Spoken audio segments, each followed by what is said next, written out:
This is where we left in the previous video by configuring JWT to use with the passport. What has left is to implement the Google OAuth. So here, let's go ahead and then do that.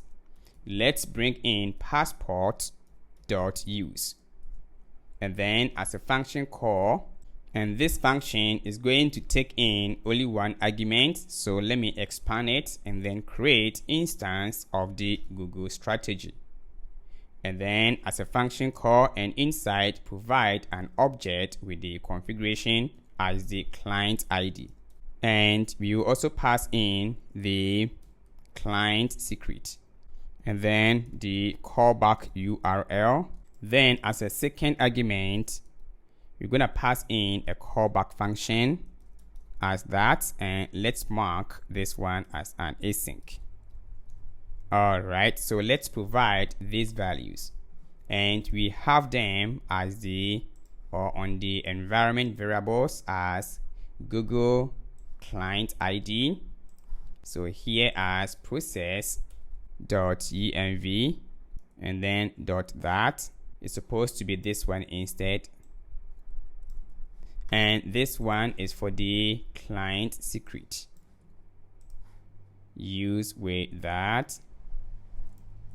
And for the callback URL, this is what we specified upon creating the credentials from Google. So here I'm going to provide the exact callback URL as that. I believe you have remembered what we did under the configuration. Here it was API version 1 users of Google and then / callback. Alright, so now we are done with this one, and let's focus on this callback function. And this callback function is going to be called that will contain the information about the user from Google. So here we have access to what is called access token, and then comma refresh token, and then comma profile, and then done. Let's explain this argument. The access token, this one is a token that grants temporary access to the user's data. It is provided by Google once the user has authenticated and the application is authorized, and this one is used to make authenticated requests on behalf of the user. And then the refresh token. This token is used to obtain a new access token when the current access token expires without requiring the user to go through the whole authentication process again. But not all OAuth providers return a refresh token. And then the profile. And this object contains the profile information of the user provided by Google. It typically includes identifiers like ID, names, and others. And then the done over here. This is a callback function that should be called at the end of the authentication process. So let's go ahead and then finish up. Let's bring in try and catch. So here we are going to check if user found in our DB. So here as let user is equal to await the user model dot find one. And then we're going to find by Google ID. Remember, we had a property on the user as Google ID, which is this one. Yeah, this one. So here upon registration, we are going to assign the Google ID. So in case we have the user by the Google ID, then we know that the user is logged in. So here is going to be as Google ID, and we can get the ID from the profile.id from Google. Don't worry, when we make the request, we will see the properties on the profile. So here I'm going to use the ID. And let's go ahead and destructure properties from the profile. And this is what we want to use to create the user. So here as const, which is equal to the profile. So here we have access to the ID and then the display name. These ones will come from Google. So here you're gonna have the actual name and then photos and others. But what we want is called _JSON. And this is where we have what is called the profile picture. So here as the profile, it's supposed to be a picture instead.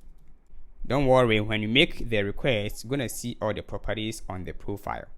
And take note about this. When a user logs in with Google, the profile details, most of the times, email is not part of it because of security reasons, unless the user configure his account by default. So most of the times, you will not see the email being provided. But in case we have the email, then you have to go ahead and get that email.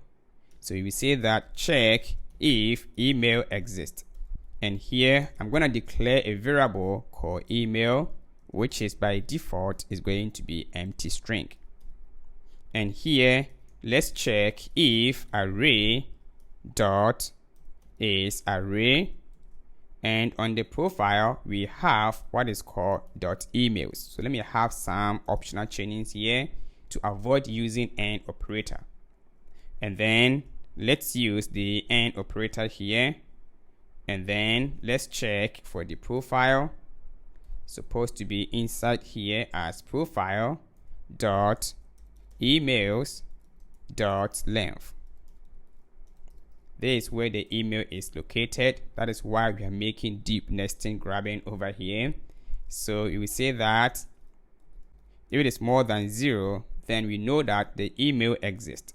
Therefore, we're going to update the email, which is equal to the profile dot emails. Then we're going to take the first index. On that, we have what is called value. I believe at this point you are confused about this. So in case you are confused, then ignore this concept. This is a way to get the user email to avoid some errors. We can just use the profile.emails.value. But first, we want to check in case the user has an email. That is why I'm doing this. All right, so down here, let's check. In case we don't have the user, it means that the user is new. Therefore, we need to register the user. So here as check if user not found. So here we will say that user is equal to await. Remember, we have the user here as let, this one. Therefore, we can go ahead and then update that and send back to the user. So we will say that await the user dot create. And then we're going to pass in the username and then assign to the display name from Google. And then the Google ID can be found on the ID. Remember, we have destructured the properties here, which is, let me see. Yeah, I think I need to grab the ID also. So command here and then the ID from Google. I think I have it already. Yeah, this one. Cool, right? So next step is the profile picture. Remember that we have the profile picture property on the model as this. So profile picture is equal to picture. And then the authentication method, we're going to specify Google here.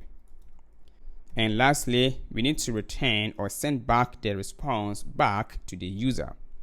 So we will say that done, and then call the first argument as now and the second argument as the user. Awesome.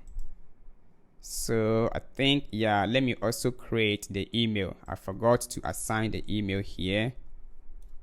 Register with the email. Yeah. And inside the catch, we are going to call done and then pass in the error and then now. All right, so guys, we are done with the Google OAuth logic. What has left is that we need to create a controller to trigger these configurations. Let's continue in the next video.